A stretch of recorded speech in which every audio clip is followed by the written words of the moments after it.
لا فوا ديالك شويه طلع شويه، يمكن نتبعك معاك في الواتساب مي لا فوا دابا كانت شويه قليله، وبيان من الاوديو.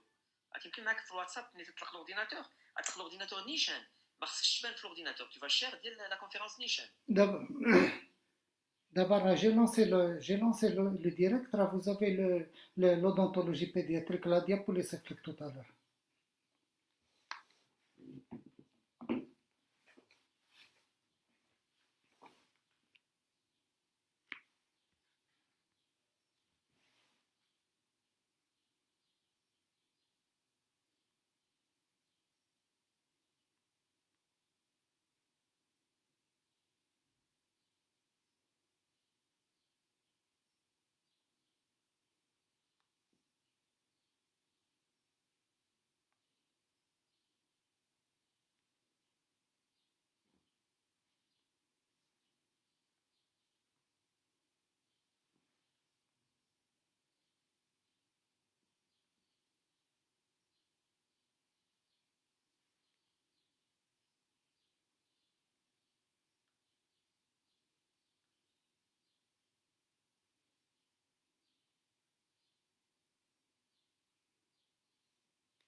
اوكي انا نشوف.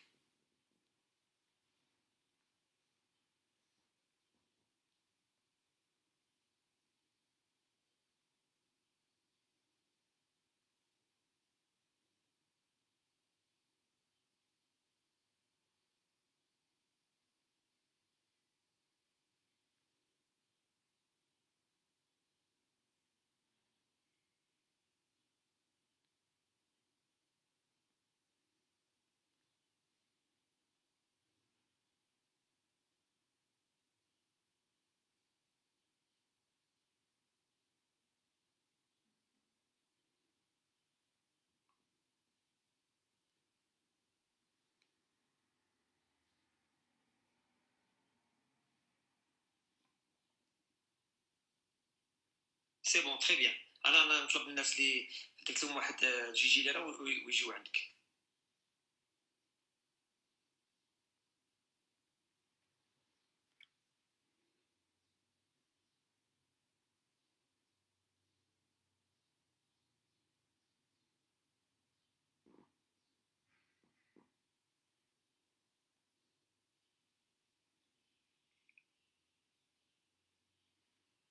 اوكي انا نشوف.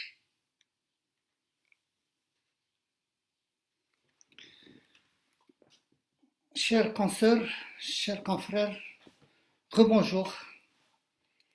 Me revoilà aujourd'hui pour ce qui a été présenté hier pour les gens qui étaient parmi nous. Une revue sur l'odontologie pédiatrique au quotidien ou pédodontie prévention. Bien sûr, c'est le docteur Karim Idriss Khitouni en collaboration avec مجموعة تواصل لأطباء الأسنان. أؤكد على اللام اللي تم نسيانه. Donc, on va parler aujourd'hui du mode d'exercice de cette spécialité qui est l'odontologie pédiatrique. Ce mode d'exercice qui peut être soit dans un étatique ou dans un organisme de soins, soit comme il peut être dans un exercice libéral. Bien sûr, avec les temps, on sait qu'il y a les facultés qui ont des spécialistes qui font que l'odontologie pédiatrique, des organismes semi-publics malheureusement qui, quand ils recrutent des omnipraticiens, même si on a le titre de spécialité. C'est des choses qui sont à côté de nous pour cette rencontre. On va parler que de l'exercice libéral, ses particularités. J'ai mis un petit temps aujourd'hui parce que, comme je l'ai demandé hier aux organisateurs, je vais essayer de faire sur plusieurs étapes parce que c'est lent de parler toute de l'odontologie pédiatrique en une seule conférence. J'ai pas envie de bâcler les choses, on veut aller gentiment, doucement.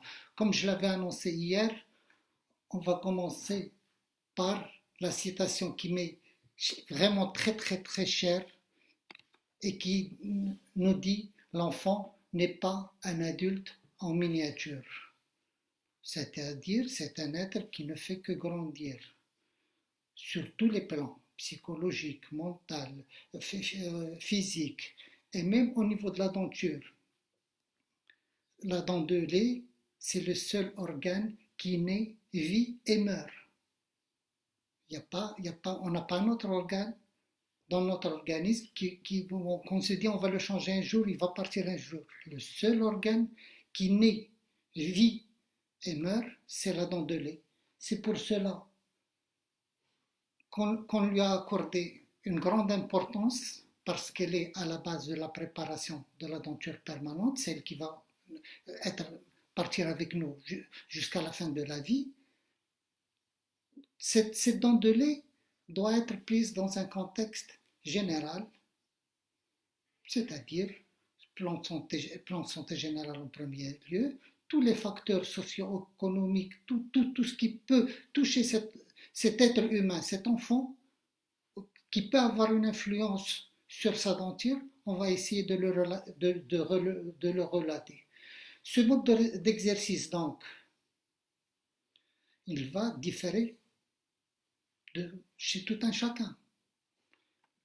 Il y a ceux qui refusent catégoriquement de prendre l'enfant pour des raisons qui leur sont propres. J'ai pas envie de me casser la tête avec, ou je fais pas l'enfant, j'ai pas les compétences pour. Comme j'ai dit, chacun connaît ses limites, il n'a pas cette patience pour l'enfant, il ne le fait pas, et en son honneur de dire non, je ne fais pas, s'il vous plaît, allez-y voir quelqu'un qui fait l'enfant. Ça doit pas être spécialement un spécialiste en pédodontie. Tout un praticien est tenu de soigner, que ce soit un enfant, que ce soit un adulte. Donc,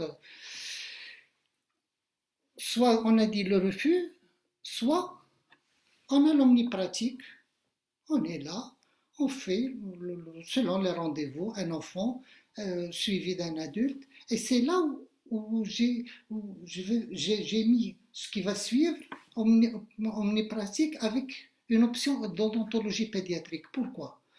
Je l'ai vécu en premier. J'avais des adolescents qui rentraient, je parle que d'adolescents, je ne parle pas d'adultes. Des adolescents qui rentraient, qui se sentaient gênés avec des enfants de 3 ans qui couraient dans tous les sens. C'est ce qui m'a guidé un peu, bon, ça on va le dire tout à l'heure, on va arriver à l'organisation, c'est ce qui nous a poussé. Donc, l'omnipratique tout court, on reçoit un enfant. Moi, ce que j'ai toujours conseillé, c'est de faire l'omnipratique, mais avec une option d'odontologie pédiatrique. C'est quoi l'option d'odontologie pédiatrique que je veux transmettre, que je vais faire arriver aujourd'hui? L'option, c'est de réserver 2 vacations à l'enfant. soit le mercredi après-midi où beaucoup d'écoles n'ont pas classe, soit le vendredi de ces derniers temps parce qu'avec le GMT plus 1, donc avec la prière, ce n'est qu'à 16 heures et donc ils ont libéré les enfants, soit le samedi matin. Et là, je vais m'arrêter un peu pour le samedi matin. Le samedi matin, pour nos confrères et nos consoeurs omnipraticiens, c'est la journée où ils marchent un peu par rapport. On a les fonctionnaires qui ne sont pas qui sont pas patrons chez eux, qui ne peuvent pas se permettre de venir, ils prennent que le samedi matin. Donc on ne va pas leur dire non, la vacation, elle est pour l'enfant. Je pense et j'ai pensé à consacrer par exemple de 8h30, je dis bien 8h30 à 10h30 à l'enfant, que l'enfant. Et à partir de 10h30, je fais mes adultes, je prends ma vie normale dans mon cabinet. Vous allez me dire les autres jours, lundi, mardi, jeudi, vendredi, si on a des urgences. C'est pour cela que j'ai mis plage horaire spécifique pour les urgences. Les plages horaires spécifiques pour les urgences, ma petite expérience m'a poussé à prendre des décisions qui sont un peu radicales. Quand je parle de plage horaire spécifique, je ne conçois pas qu'on nous appelle à 8h30 ou 9h moins quart au cabinet, nous dire l'enfant, c'est une urgence, il n'a pas fermé les yeux, on n'a pas fermé les yeux, ramenez le monsieur, non, il est à l'école, il sort à 17h30, ce n'est plus une urgence. Donc quand je parle de plage horaire spécifique, c'est-à-dire la première heure, le cabinet il démarre à 9h du matin avec l'option de prendre les urgences de 9h à 9h30. S'il y a quelqu'un qui a passé la nuit réveillé, il ne va pas aller à l'école, il ne va pas faire ses courses avec le papa et la maman avant de venir chez vous. C'est chez le dentiste qu'on doit se retrouver le premier.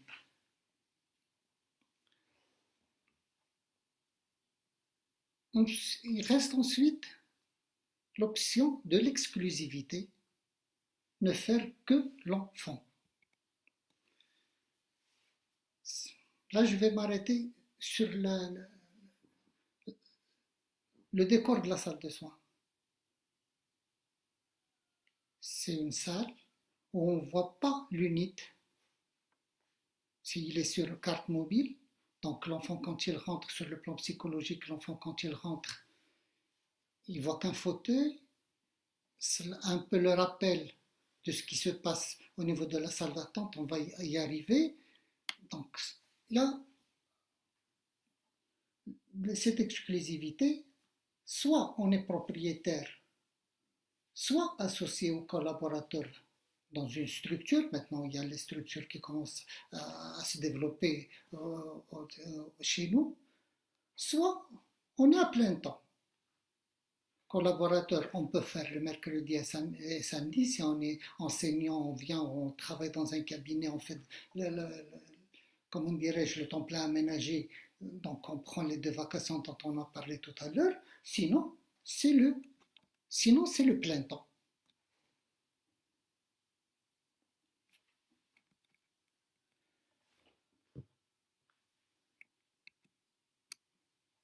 On va parler ensuite de l'attribution de rendez-vous avec le premier contact. Ça dépend, là aussi, ça dépend de la politique qu'adopte le cabinet. J'ai mis rendez-vous open, c'est-à-dire on se réveille le matin, on ouvre, bonjour, celui qui passe, sauf les anciens malades, celui qui passe, qui s'est rappelé le dentiste, il monte, il est pris en charge. Ça existe, ça se respecte.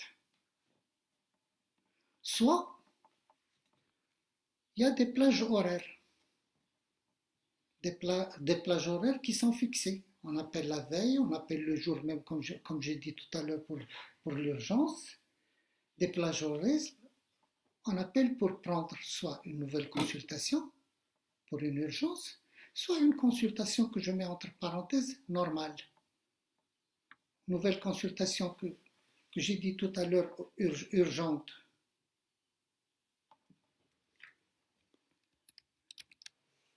que j'ai dit tout à l'heure, que j'ai dit tout à l'heure urgente, c'est-à-dire 8h30, on appelle 9h moins quart, 9h l'enfant il est pris en charge. Là j'ai mis exprès les deux diapositives, qui montrent un peu ce qui peut être utilisé comme calmant. Ça, ce n'est pas une urgence à mon sens, parce qu'il y avait une carie jumelle, il y avait une carie en haut et en bas. On a donné du paracétamol, on a donné des médicaments pour calmer la douleur. Le jour J, on a passé la nuit blanche, on a même mis du vernis à ongles et on appelle pour une urgence. Ça reste entre parenthèses, il faut bien soulager cet enfant-là, mais le soulager, comme j'ai dit tout à l'heure, l'urgence, c'est l'urgence à la première heure. Soit une consultation qui va être normale. Normale entre parenthèses, quand je dis normale, c'est-à-dire il n'y a pas une notion d'urgence. Les gens appellent pour être suivis, ils veulent voir l'état de la denture de leur fils. Ils appellent pour prendre rendez-vous. Le jour J, il est accueilli dans un espace, comme vous voyez, dans un espace accueil. Il n'y a pas de claustrophobie, il n'y a pas de salle d'attente fermée. Il y a un espace où l'enfant est reçu en rentrant directement dans le cabinet. Il est reçu, il fait son dossier avant qu'il soit saisi sur le dossier informatique. Là, les choses vont changer. Le dossier va être fait directement, informatisé directement. Vous avez une salle d'attente qui, elle aussi, malheureusement, devra être revue, vu la pandémie qu'on est en train de vivre. Maintenant, les salles d'attente, elles doivent maintenant, si un patient, toutes les quarts d'heure ou la demi-heure, en fonction de la plage horaire, sera définie en fonction du plan de traitement qu'on en discutera tout à l'heure. Donc, le rendez-vous normal, l'enfant, il appelle, soit pour une prise en charge, soit pour une prise en charge normale, le malade il est déjà suivi, il appelle pour un rendez-vous de contrôle, parce que là on impose des contrôles tous les 3 mois, tous les 6 mois, en fonction de la qualité d'hygiène. Donc on se dit, quand on termine une prise en charge, on se dit c'est dans 6 mois ou dans 3 mois qu'on va se revoir. Mettons qu'on est là, on est dans une phase, en face d'un patient qui vient consulter normalement, il n'y a pas de notion de douleur. On fait appel à lui au bureau, dans le bureau, dans la salle de soins plutôt. La salle de soins qui est divisée en 2 parties. Une partie administrative et une partie réservée pour les soins. La partie administrative, comme vous pouvez constater, elle rappelle un peu la salle d'attente. Le même sol, les mêmes chaises et tout. L'enfant, quand il était en train de jouer dans la salle d'attente, il se croit qu'il va continuer à jouer encore. Il rentre, même avec sa petite Cécile et petit. La réception de l'enfant dans la salle de soins se fait en le valorisant lui. Je sais que c'est la maman et le papa qui le ramènent ou la grand-mère, mais en s'adressant là, le valorisant. Est-ce qu'on t'a dit qu'est-ce que tu es venu faire chez tonton X? Tonton Karim, je vais me permettre de citer mon prénom. Est-ce que tu sais? On le rassure, on le met à l'aise et là on se retourne vers les parents pour le motif de la consultation, pour l'état général, pour les antécédents, avant d'inviter tout ce beau monde-là dans la deuxième partie de la salle de soins qui est le fauteuil ou, comme dit, entre parenthèses, comme je l'appelle, ça fait X temps, Tayara, on va monter dans l'avion. Là, vous remarquez, à la différence du cabinet que j'ai montré tout à l'heure qui fait l'option pédo dans ses pas à plein temps, l'unité, il y a le fauteuil nu, le cart il est caché, il n'y a pas de crachoir avec tout mon respect, parce que c'est la pire perte du temps. Quand on demande à un enfant de se rincer, il va commencer à chaque 3 minutes demander à se rincer, c'est une échappatoire, c'est tout à fait normal. Avec, bien sûr, comme vous pouvez constater sur le mur, une aspiration chirurgicale des plus puissantes qui est utilisé avec des petits embouts ou avec un joint, et on n'utilise que l'aspiration salivaire, l'embout de l'aspiration salivaire, mais avec un moteur d'aspiration chirurgicale.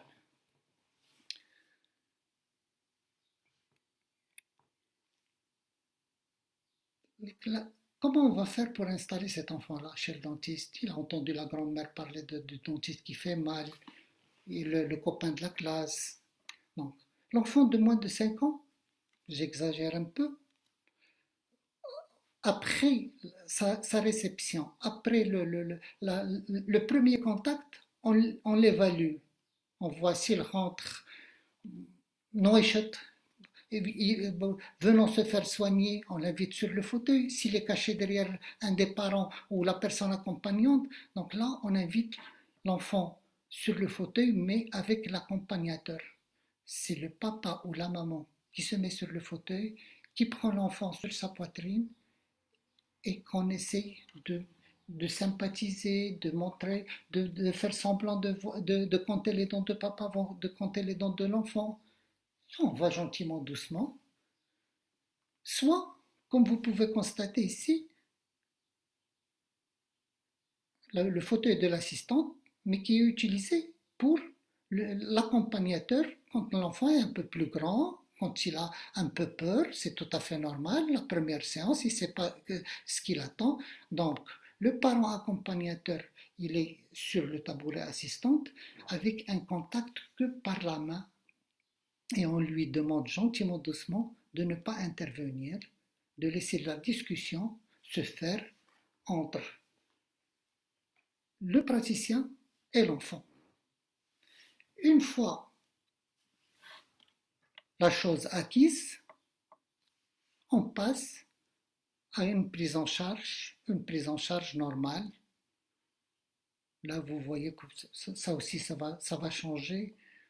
Jamais de blouse blanche, parce que sur le plan psychologique, la phobie de la blouse blanche, elle est connue de tout le monde. Quand on a été gosse le 10e jour, on a été faire un BCG, on a été chez le pédiatre, on a fait nos vaccins et tout. On a grandi avec cette peur de la blouse blanche, surtout l'entourage lui aussi qui influence pour la blouse blanche. Donc là, c'est des vêtements de tous les jours qui sont destinés pour le cabinet avec des t-shirts multicolores pour travailler. Il n'y a pas de notion de blouse. Malheureusement, ça va changer à partir du 20 mai. Espérons que ça va se calmer pour qu'on puisse continuer à travailler sur. Donc, une fois cette prise en charge, on sent sur le plan psychologique qu'elle peut démarrer. S'agissant d'une urgence ou une prise en charge normale, on va passer à la réalisation d'un plan de traitement et une méthodologie du travail. Bien sûr, ce plan de traitement ne peut se faire sans bilan radiologique. Là, j'insiste et je rappelle que la radiologie est un examen complémentaire, mais qui en pédodontie reste obligatoire. Le rapport avec le germe de la dent de remplacement, la génésie ou pas, résorption pathologique d'une racine, pas de l'autre, donc plusieurs facteurs qui interviennent et ce qui nous incite, ce qui nous oblige à faire le bilan radiologique. Là, j'ouvre une petite parenthèse sur le bilan radiologique. Si vous avez à prendre, s'il vous plaît, à faire un bilan radiologique, démarrez toujours par les incisives supérieures. Que ça soit, si c'est un cliché ancienne génération, un cliché qui se développe tout seul, là on peut des fois le glisser derrière la molaire, en haut, en bas, en demandant à l'enfant parce qu'il est un peu crispé le premier jour, en lui demandant de se relâcher, de faire glisser le film entre la langue et la denture. Par contre, si c'est un capteur numérique, si c'est une RVG, même le plus petit sur le marché, il gêne un peu. Il gêne un peu, donc pour mettre l'enfant dans l'ambiance, pour lui montrer ce que c'est que On commence par les incisives supérieures, on prend, on montre sur l'écran, on lui dit voilà tes dents, on va voir les dents par la suite, on va compter, on va voir s'il y a des petits microbes qui habitent à l'intérieur et tout. Une fois le bilan réalisé, on ne sort pas du schéma classique qui est posé, la dent permanente en premier, la dent dont la vitalité est menacée, la dent loin de sa date de chute ou les dents loin de leur date de chute. Ça, c'est le plan de traitement communément dicté en odontologie pédiatrique. Les dents, la scie, si elle est là, elle sera traitée en premier, seulement depuis fissure ou un PRS ou quelque chose d'autre comme ça. Sinon, c'est la dent dont la vitalité est menacée. Ça, ce plan de traitement, il doit intervenir au début, des fois après avoir fait l'acte d'urgence. Et là je fais une marche arrière, j'insiste sur l'acte d'urgence. L'acte d'urgence, si c'est un malade à nous qu'on connaît, qui connaît la turbine, qui connaît le contre-angle, qui connaît, selon son état psychologique, on travaille la dent. Par contre, si c'est un nouveau malade, si c'est un malade qui nous consulte pour la première fois pour une douleur, essayez de soulager, essayez de ne pas utiliser d'anesthésie, essayez de soulager avec des produits, des dévitalisants pulpaires, mais qui sont sans arsenic chez les enfants et qui sont vraiment extraordinaires. Si c'est un enfant qu'on connaît, donc on va suivre. Le choix de la méthodologie, il est multifactoriel. Vous allez me dire, c'est quoi multifactoriel? L'état psychologique de l'enfant, premièrement, est-ce qu'il se laisse faire, est-ce qu'il ne se laisse pas faire, la motivation à l'hygiène, et le niveau socio-économique. Vous allez me dire, docteur Tracy, vous faites la différence, est-ce que vous faites des pulpotomies pour les gens aisés? Non, non, loin de là. Quand je parle de niveau socio-économique, parce que notre décision thérapeutique, quand est-ce qu'elle est prise? Si on travaille à l'état vigile, l'idéal serait de travailler par cadran. Quand on reçoit l'enfant, une petite anesthésie parapicale, on fait le scellement de puits-fissure, on fait le PRS sur racin, comme vous pouvez constater à ce niveau-là, on fait la petite classe 1 sur la 54. Sur la mandibule, la même chose, le scellement de puits-fissure qui est fait sur la 6, le PRS sur la 75 et la 74 qui a bénéficié d'une pulpotomie et d'une obturation ovarionomère avec un composite par-dessus, la technique sandwich.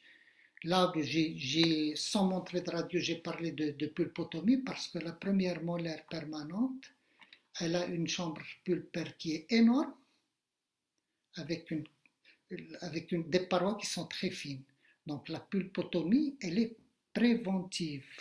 Il ne faut surtout pas penser à faire une classe 1 ou une classe 2 sur une première molaire. Directement, la pulpotomie, il faut envisager de faire une pulpotomie. Quand ce n'est pas possible, ce travail par cadran, qui est à mon avis idéal, mais pourquoi j'ai dit le niveau socio-économique? Parce que la personne va sortir avec une note un peu faramineuse. Pour des dents qui faisaient pas mal, pour des dents qui peuvent attendre, qu'est-ce qu'il arrive souvent? Les gens vous disent, s'il vous plaît docteur, vous commencez par celle qui fait le plus mal. Vous voyez que malgré ça, la 6 a bénéficié de son scellement de puits-fissure. La 74 qui présente une parulie sera extraite. La 75 qui présente une classe 2 à proximité pulpaire, son curtage avec un contre-angle, une turbine va sûrement être très douloureux. Là, spontanément, pour gagner encore la confiance de l'enfant, En ayant fait le scellement de puits-fissure qui ne nécessite pas d'anesthésie, tout simplement un nettoyage avec une brossette ou un insert de détartrage pour se nettoyer les sillons et mettre le cylindre, là on pose le fameux médicament dont je vous ai parlé tout à l'heure, arsenic free sans arsenic. C'est un dévitalisant pulpaire sans arsenic qui va calmer la douleur chez l'enfant et qui va me préparer l'utilisation de la turbine la prochaine fois. Cette décision thérapeutique, toujours à l'état vigile, il y a parmi nous, les spécialistes d'odontologie pédiatrique, même les gens qui font de l'omnipratique avec des vacations, ceux qui préfèrent travailler avec des anxiolytiques. Les anxiolytiques, l'Atarax, on donne l'Atarax 1 heure avant, on peut aller carrément un peu plus loin, donnant du Valium, pour essayer de soigner. Quand vous avez des tableaux cliniques pareils, vous voyez le niveau d'atteinte des incisives supérieures. Là, je m'arrête un peu pour montrer les lésions au niveau des molaires, surtout la première molaire et surtout la canine. Et ça, c'est devenu mon cheval de bataille. Ça, c'est dû pas à des sucreries tout court, mais avec l'option acidité buccale. Cette acidité, que soit on dîne tard, soit il y a des produits laitiers, soit il y a des sodas, soit sur le régime alimentaire. Donc on va revenir nous à notre prise en charge qui peut être faite sous anxiolytique, la Tarax, l'hydroxyzine ou la diazépam, le Valium.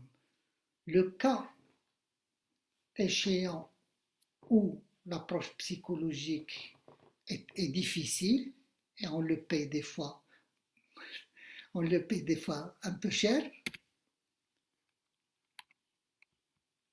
c'est la prise en charge sous anesthésie générale. Cette prise en charge sous anesthésie générale, elle nous permet de faire toute la réhabilitation orale sous AG, quand il y a, comme les cas que j'ai montrés tout à l'heure sous antalgique et anxiolytique, là c'est quand l'approche psychologique est difficile et qu'on est même mordu sur le fauteuil, c'est tout à fait normal parce que l'enfant il avait peur. La discussion, l'entourage familial parle de douleur, il va te faire mal, il va te faire la piqûre, il va te faire. Donc, l'option de l'anesthésie générale reste aussi une option très très importante, surtout comme les cas que vous allez voir maintenant. Toute la bouche est atteinte. Syndrome de lait, compliqué par une polycarie avec atteinte de presque toutes les dents. C'est un tableau désolant, mais ça existe. On sera obligé. Le deuxième cas que j'ai cité, c'est les besoins spécifiques. Malheureusement, aucune hygiène, des délabrements dentaires. On est amené des fois à tout extraire malheureusement. Que ce soit une adolescente ou que ce soit chez des enfants. Je vous laisse voir avec moi surtout les secteurs 75, 85, 74. Et là, après les extractions, avec tout mon respect, c'est des dents purulentes qui ne peuvent pas et qui ont une incidence sur l'état général directement. Ça, c'est la partie que j'ai annoncée hier, c'est l'administrative et la méthodologie du travail. La deuxième partie je ne dirais pas de cette conférence, de cette mise en évidence de l'odontologie pédiatrique, les deuxièmes particularités vont être vont toucher un peu les cas spéciaux qu'on peut recevoir. Les cas spéciaux, un enfant âgé de 3 jours. La maman n'a pas pu lui donner le sein. Il est mort. Le 3e jour, c'est les données néonatales, elles sont décrites dans la littérature, on en a vu. En toute sincérité, je n'ai pas fait l'extraction le premier jour, malgré la demande insistante de la maman. Je ne savais pas si l'enfant était hémophile, si ça va aller, le saignement allait s'arrêter ou pas. Je lui ai dit, après le BCG, madame, je le prends. La dent. Le deuxième cas, c'était lui aussi avec des dents néonatales. Regardez, que la couche amélaire, il n'y a pas de dentine, la pulpe non plus, n'en parlons pas. Ça, c'est j'ai essayé dans cet exposé de partir de l'âge le plus bas en prenant un peu l'âge. Ce qui peut arriver après les dents néonatales, c'est les accidents d'éruption. Les accidents d'éruption, je peux me trouver avec ce qu'on appelle une gingivostomatite qui peut être courte, une inflammation gingivale, comme elle peut être afteuse, comme ce que vous voyez là sur la langue. Il ne faut surtout pas prescrire d'anti-inflammatoires dans ces cas-là. De la bicarbonate de soude pour le rinçage, des produits, des gels anesthésiants pour que l'enfant puisse manger, puisse mastiquer. C'est l'odeur nauséabonde, c'est la petite fièvre un peu, c'est la 85 qui fait sa sortie, inflammation du sac péricoronaire, et là on a la gingivostomatite afteuse généralisée au niveau de toute la bouche et ça fait vraiment souffrir. Qu'est-ce qu'on peut avoir aussi à cet âge-là? Ce qu'on appelle les kystes hématiques d'éruption. Les petits kystes hématiques d'éruption, on voit l'incisive, la 51 qui est là, et les parents, ils viennent consulter, affolés, docteur, on ne sait pas ce qui se passe, c'est tout simplement les petites vénules du sac péricoronaire qui ont éclaté, on a tout simplement un petit saignement qui reste à l'intérieur, donc la conduite à tenir, c'est des attouchements avec de l'acide trichloracétique, de la TCI, on laisse l'éruption se fera spontanément, soit 1 à 2 semaines après, après avoir vidé le sang et l'acide citrique à l'intérieur, le liquide citrique jaunâtre à l'intérieur, donc la dent finit par faire ça. On va avancer encore un peu dans l'âge, après l'éruption, on va trouver ce qu'on appelle les leucomes précarieux. Les leucomes précarieux, comme vous pouvez constater sur la diapositive d'en haut, des taches blanchâtres qui suivent les collets. C'est une acidité là aussi.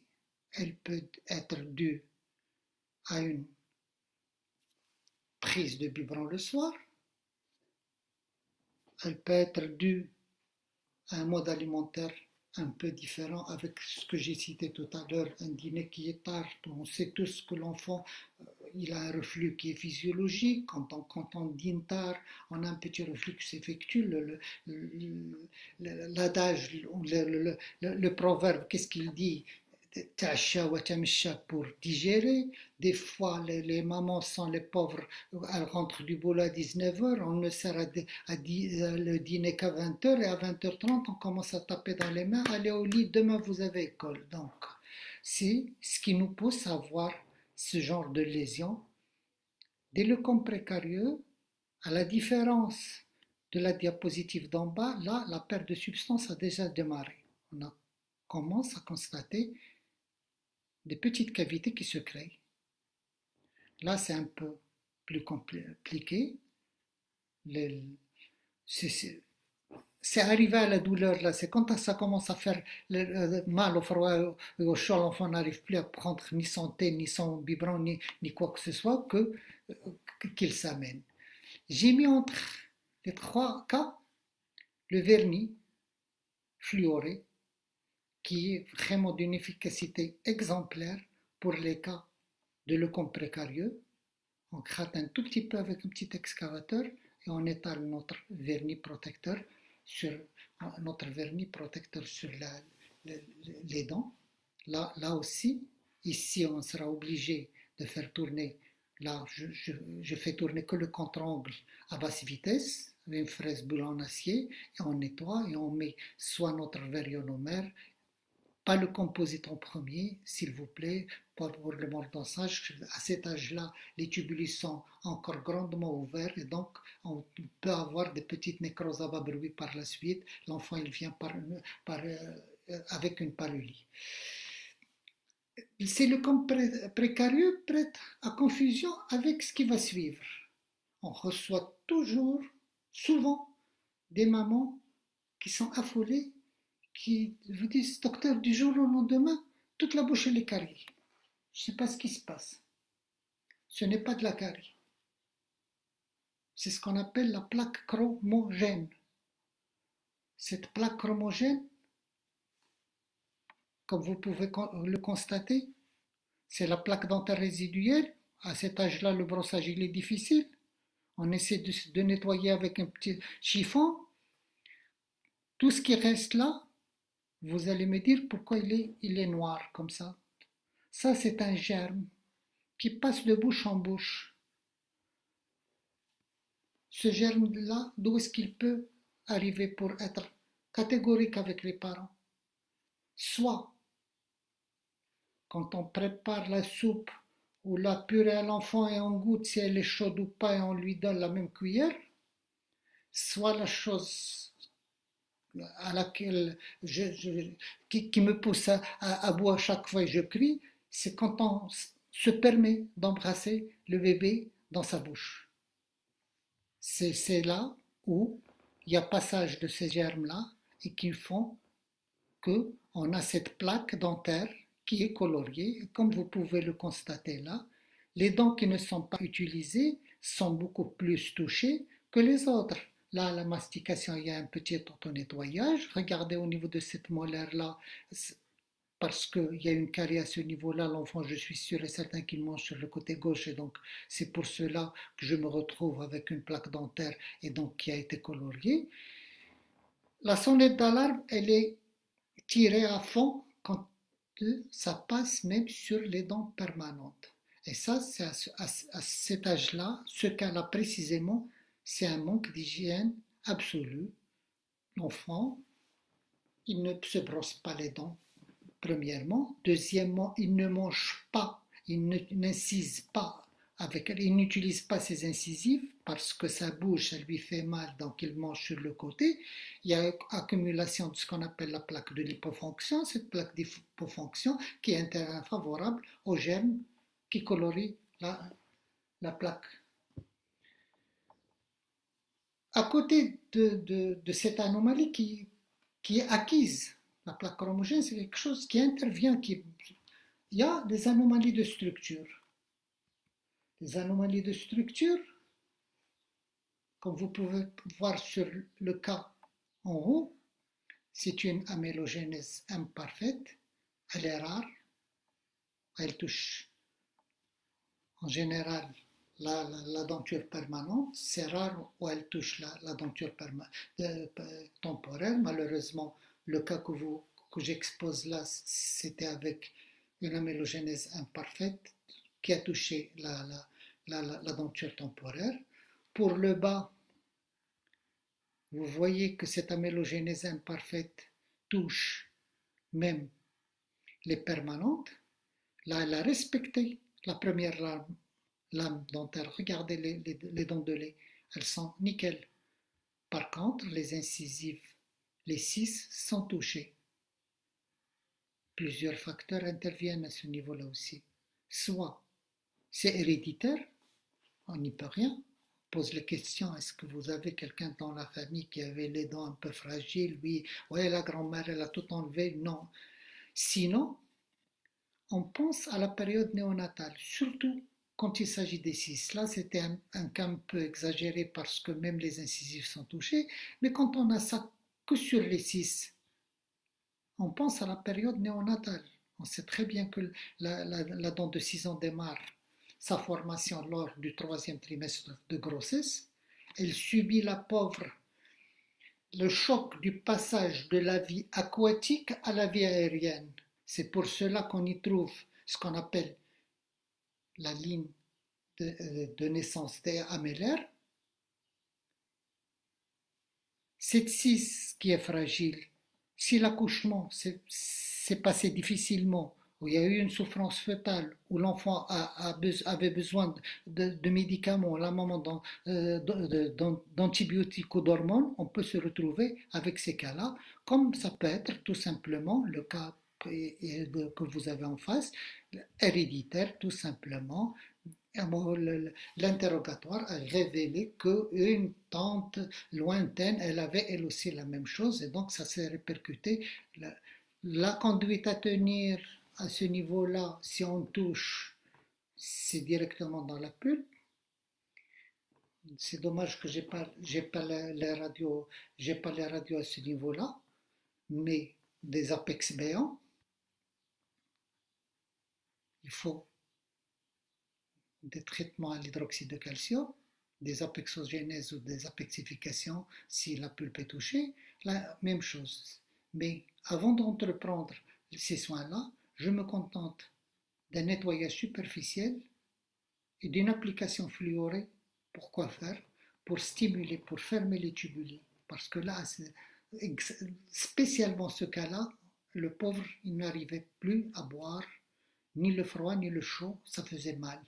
Et donc là, on fait une stimulation, des applications fluorées, on donne des gels fluorés, on essaie d'être là, de corriger un peu l'urgence qui est la douleur, d'assurer un petit confort à l'enfant avant de chercher l'esthétique, avant de chercher. Après les anomalies de structure, il y a le fameux syndrome du lait. Je l'appelle syndrome de lait et non pas syndrome de biberon parce que là, on peut constater ça même chez des enfants que la maman te dit non, non, docteur, il n'a jamais pris de biberon. Je lui ai donné le sein pendant les 2 ans. Oui, madame, vous lui avez donné le sein pendant les 2 ans. Là, je vais mettre une petite parenthèse sur la petite expérience que j'ai pu acquérir. Vous lui donnez le sein, madame, et il passe la nuit avec le mamelon dans la bouche. Oui, oui, ça lui arrive, il ne veut pas lâcher. Est-ce que, madame, chez vous, dans votre famille, vous avez l'habitude de manger toute la nuit? Les parents se retournent l'un vers l'autre et regardent de quoi il parle ce monsieur. Pourquoi on va apprendre à cet enfant-là de passer la nuit à téter? L'enfant, il subit, comme je dis tout à l'heure, le choc, le passage de la vie aquatique à la vie aérienne, que ce soit sur certains organes, que ce soit sur le plan psychologique. Il était réconforté dans le ventre de sa maman, alimenté avec le cordon ombilical, il sort l'oujoud. Il a peur, il ne sent plus la présence de la maman qui est un être humain, qui a besoin d'aller travailler de plusieurs choses. Donc, quand l'enfant il est seul, la maman elle lui donne le sein. Quand il fait son rot, elle se dit ça y est, il a terminé. Quand elle le pose sur le lit à côté, l'enfant il commence à pleurer. Surtout la jeune maman, la pauvre, qui vient d'accoucher pour la première fois. Quand elle l'entend pleurer, elle se dit il a encore faim. On le branche encore, on lui donne le sein. Il s'y habitue et ça devient une habitude néfaste, vraiment néfaste, qui détruit tout, que ce soit le lait maternel ou que ce soit le lait du commerce.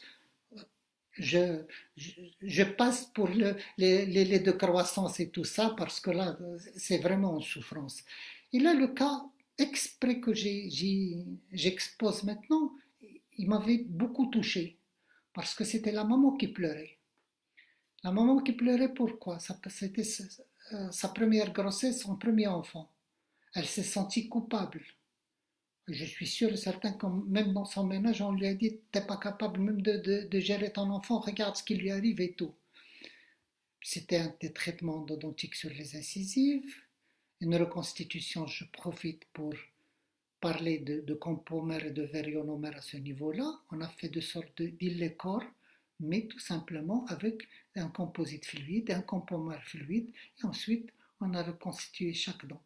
Le sourire, il était beaucoup plus sur le visage de la maman que sur le visage de l'enfant. L'enfant, le pauvre, il ne savait même pas de quoi il s'agissait. C'était un bébé, mais sur le plan psychologique, la chose avait rendu un grand service à la maman. Je ne vous dis pas les remerciements qu'on on a eu droit à des remerciements extraordinaires parce qu'elle était toute contente. Ça, c'est un cas qu'on a pu réparer, qu'on a pu mettre entre parenthèses soigner, mais il y a des cas où on croise les bras, on n'arrive pas. Regardez là aussi, malheureusement, des lésions paruliques qui signent des nécroses pulpaires avec putréfaction. Et là, vous voyez que la 64, elle est touchée, elle aussi, et vous voyez la 63 qui est elle aussi touchée. Là, je vais essayer d'ouvrir une petite remarque parce que sur ce cas-là précisément, sur les cas qui vont suivre, le bol alimentaire et le mode alimentaire dont on a parlé tout à l'heure, il a vraiment une grande importance. Regardez la canine, comment elle est touchée. Et la 64, la 63 et la 64 commencent à toucher. Quand j'ai vu l'enfant, j'ai dit à la maman, il préfère dormir sur le côté gauche beaucoup plus que le côté droit et sans oreiller. Bah, la maman, elle lève la tête, elle s'est dit, je suis venue chez le dentiste ou chez le voyant du quartier. Mais là, c'est tout simplement une stagnation d'acidité. Regardez la canine, comment elle est touchée. Regardez du côté droit comment elle est saine. Elle a un tout petit peu, l'acidité a démarré à ce niveau-là. Parce que quand il est fatigué de dormir sur le côté gauche et quand il passe sur le côté droit, c'est le côté gauche qui a eu. Le cadre aussi sur le côté gauche avec motif de consultation, docteur, la dent permanente qui sort et la dent de lait qui est encore là. L'enfant, il a 3 ans et demi. Ça ne peut pas sortir. C'est tout simplement destruction avec les paroliers répétitives à maintes reprises et l'os qui a été complètement résorbé et c'est la racine de la dent de lait qui sort par là. Donc là, c'est malheureusement les extractions à ce niveau-là. Toujours dans le cadre des lésions du bol alimentaire de cette acidité, on va voir des cas. Le premier cas, les parents viennent affolés pour une incisive qui commence à sortir. Ben, j'ai dit d'accord, oui. Pour moi, ce n'est pas une urgence. L'urgence qu'il a cet enfant, c'est ici. Je me suis retourné vers la maman, qui est une consoeur. Je me suis retourné vers la maman, je lui ai dit, madame, votre mode alimentaire, le bol alimentaire. Elle m'a dit non, il est connu, il a un reflux et tout ça. Oui, d'accord, vous voyez que la lésion, regardez, c'est propre, c'est clean. La maman, je lui tire chapeau, le brossage, mais là c'était plus fort qu'elle. C'est dommage qu'on n'a pas la radio à ce niveau-là, mais vous avez une carie jumelle qui se développe du côté gauche, là aussi celui-là, il dormait, contrairement à le cas d'avant, celui-là, il dort avec la main sous le visage. La stagnation se fait, lui aussi, sur le côté gauche.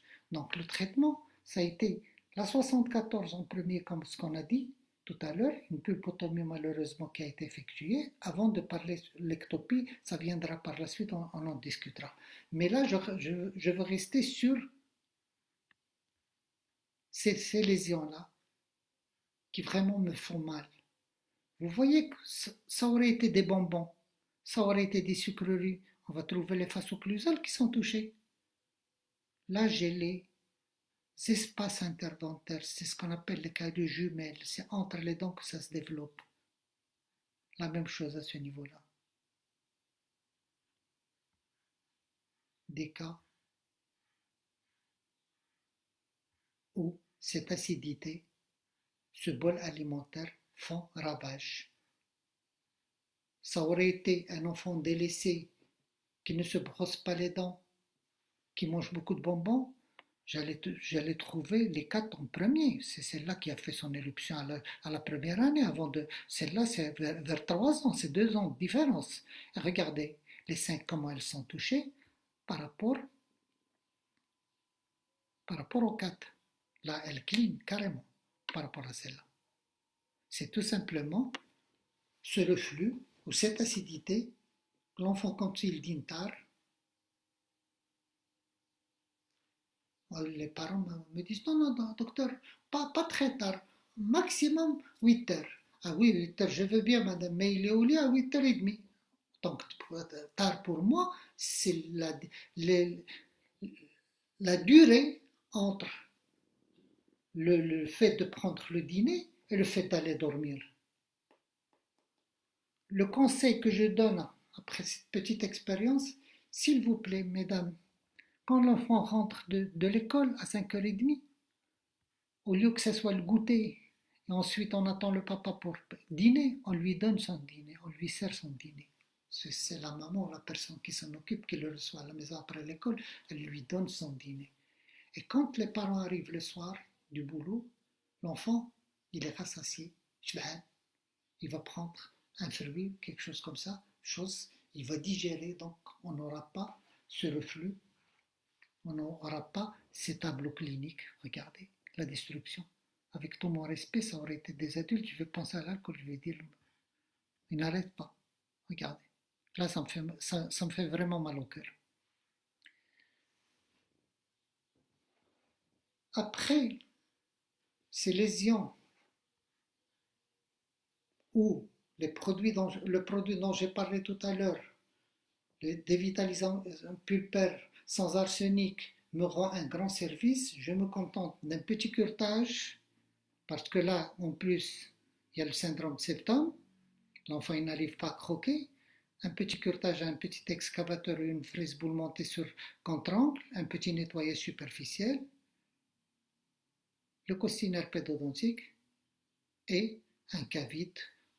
Je préfère un cavite le premier jour si c'est la première séance qu'un Zoé parce que l'autre il est trop amer, l'enfant il n'aime pas et ça fausse la relation à la fin quand il va sortir avec ce goût de génol très fort.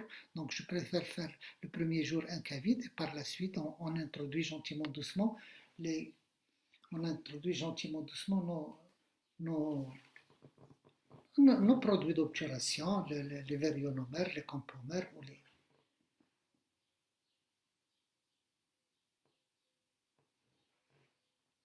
Après, j'ai démarré tout à l'heure en insistant avec la flèche sur le motif de consultation. C'est ce qui va me pousser à parler de l'ectopie.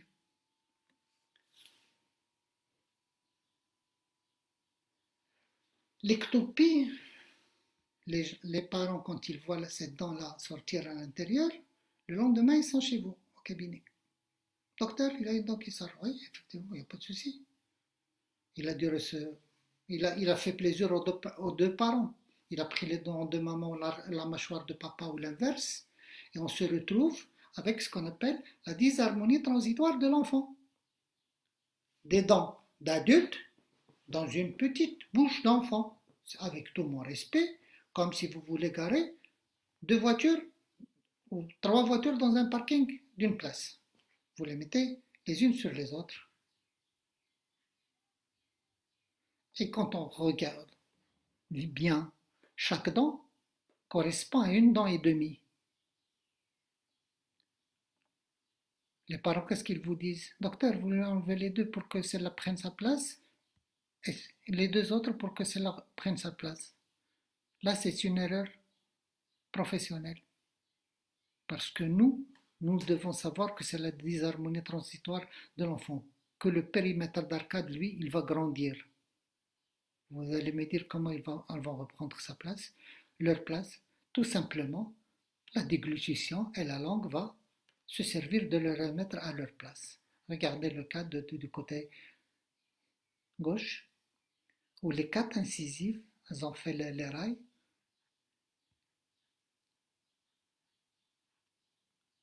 Ce qu'il ne faut pas faire, parce que des fois, on se dit c'est dans de lait en stade terminal, son extraction peut se faire rien qu'avec un gel, tout simplement, sans anesthésie, on va la faire bouger. On se retrouve avec une résorption atypique, la racine, elle est restée intacte. La dent, elle a fait son éruption, la permanente, mais la racine, elle était intacte. C'est pour cela que je réitère et je dis encore, l'examen radiologique, il est indispensable. C'est lui qui va nous guider pour savoir quelle technique de cueillette on va faire. L'ectopie, on peut la rencontrer même au maxillaire, mais elle n'a pas la même étiologie qu'à la mandibule. Au maxillaire, d'habitude, c'est une pyramide à base supérieure. Donc la dent prendra le temps qu'il faut pour résorber la racine pour arriver. Mais vous allez me dire, vous nous exposez une incisive, la 21, qui fait sa sortie du côté palatin. Effectivement, elle fait... Là, c'est comme vous pouvez constater un changement de couleur.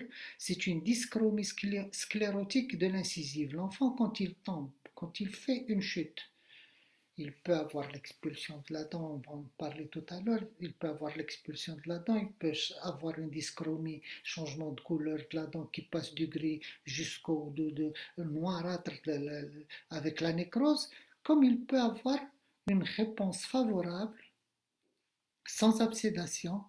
Quand on prend une radio, on trouve une racine complète avec une pulpe effacée, la dentine qui a été sécrétée à l'intérieur, et qui empêche la résorption de la racine. C'est les rares cas où on trouve une ectopie à ce niveau-là. J'ai parlé de traumatisme, donc on passera au traumatisme et on va voir les différents prises en charge ou réhabilitation. Là, vous allez voir avec moi une incisive, c'est un objet interposé qui est, donc l'enfant il est tombé, celui-là il marchait déjà, il courait beaucoup plus. C'est bon, d'habitude on a les petites luxations à l'âge de 1 an quand l'enfant apprend à marcher, il fait tomber, il tombe sur ses incisives et il casse les bords libres. Là c'est avec un objet interposé, expulsion totale de la 61, remplacement avec une petite prothèse sur bague molaire. Comme vous pouvez constater ici des petites boucles qui vont suivre la croissance. Comme on peut avoir une luxation totale, on peut avoir tout simplement une luxation partielle. Et là aussi, les deux incidences radiologiques ont montré que les incisives sont encore loin et donc elles ne sont pas touchées. Donc on s'est permis de placer une contention à ce niveau-là. Cette contention, elle va rester pendant 3-4 semaines. Ça va permettre à l'enfant de mastiquer, les dents ne vont plus bouger. Par la suite, on la dépose. Par la suite, on la dépose pour bouger. C'est des cas qu'on rencontre tous les jours. Pour ce qui est de la prothèse pédodontique, malheureusement, ces dernières années, on la pratique presque plus. Pourquoi? Parce que les cas que j'ai montrés tout à l'heure de polycarie, les cas avec une acidité, ça nous empêche de placer un mainteneur d'espace ou une petite prothèse pédodontique. Un autre type de luxation, mais avec fracture des racines, donc là c'était l'extraction malheureusement, pas comme l'autre cas d'avant. On a placé une contention. Là, c'est le petit qui apprenait à marcher, donc qui a raté l'escalier ou la marche d'escalier, donc il a cassé les incisives. Là aussi, notre fameux vernis fluoré de tout à l'heure. et un petit compomer. On ne cherche pas l'esthétique à ce moment-là. Les tubulus sont largement ouverts. Si on place un composite à ce moment-là, c'est la nécrose à bas bruit certifiée. Des traumatismes un peu plus importants avec une exposition pulpaire, ça c'est une petite anesthésie avec un traitement endodontique et une reconstitution. Là, c'est une ingression. Les parents vous disent on n'a pas retrouvé la dent. Quand on prend la radio, on trouve que la dent. Là, c'est l'expectative. Laisser la dent se repositionner. Spontanément, il ne faut pas aller la chercher à la tracter ni à la faire bouger parce que ça se répercute directement sur les permanentes. Vous allez me dire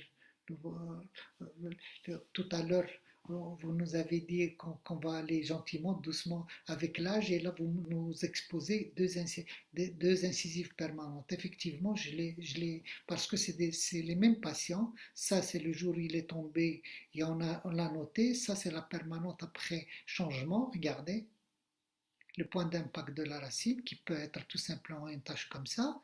Il peut être une délacération coronaire, comme les cas graves, c'est la dilacération coronaradiculaire où la racine reste dans un axe et la couronne change complètement d'axe.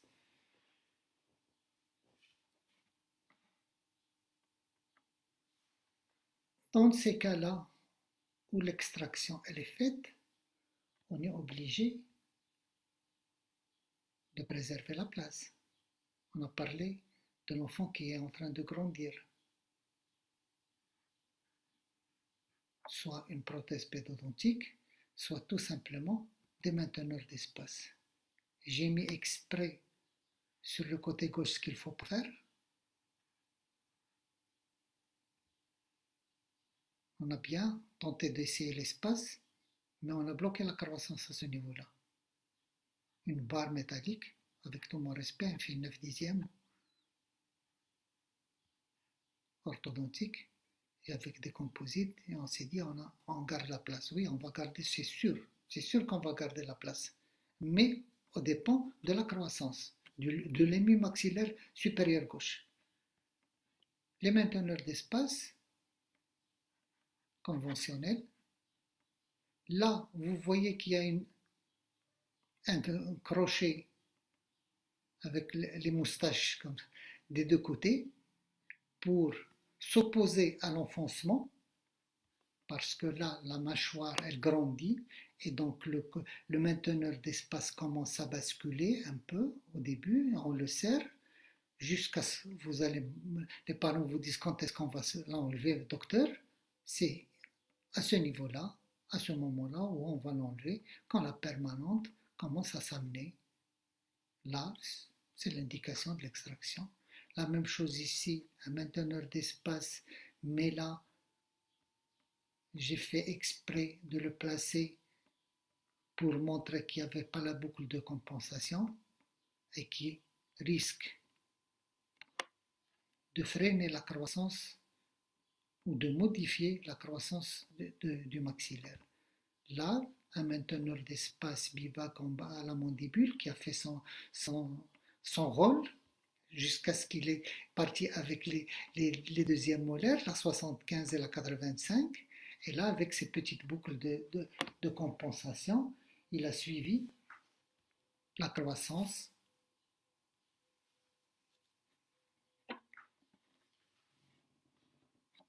Après ce modeste panorama sur la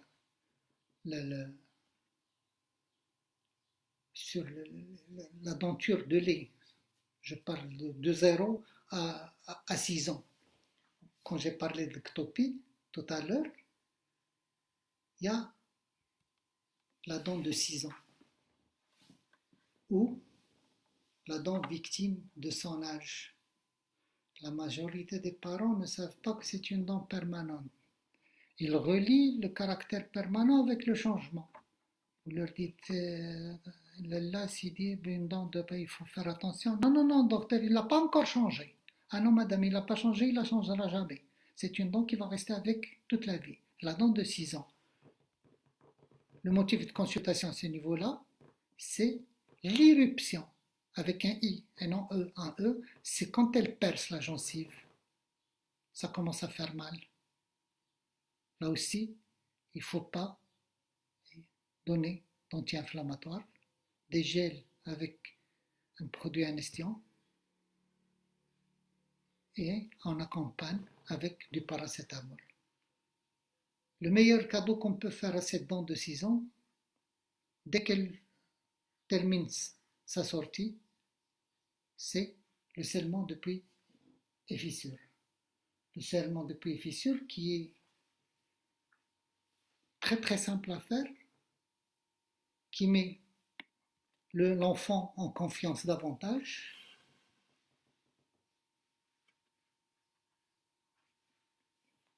Quand j'ai eu l'honneur de présenter le travail hier, j'ai dit que j'allais demander aux organisateurs de m'accorder une autre séance, parce que là, ça fait quand même 1 heure qu'on est en train de parler.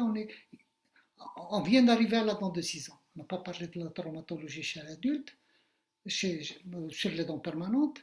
On n'a pas parlé des DDM, ce qui va être prévu pour d'autres rencontres, Inch'Allah. Je vais me permettre de vous souhaiter une bonne soirée en attendant de commencer vos résultats. Et je profite pour remercier tout mon entourage et surtout mon épouse, qui est elle aussi de la profession, qui m'a aidé dans des conditions difficiles. Elle était toujours là, à l'écoute, elle était toujours quand je rentre fatigué avec l'enfant, elle était toujours là. Donc je saisis cette occasion pour la remercier, vous remercier tous et vous dire à la prochaine.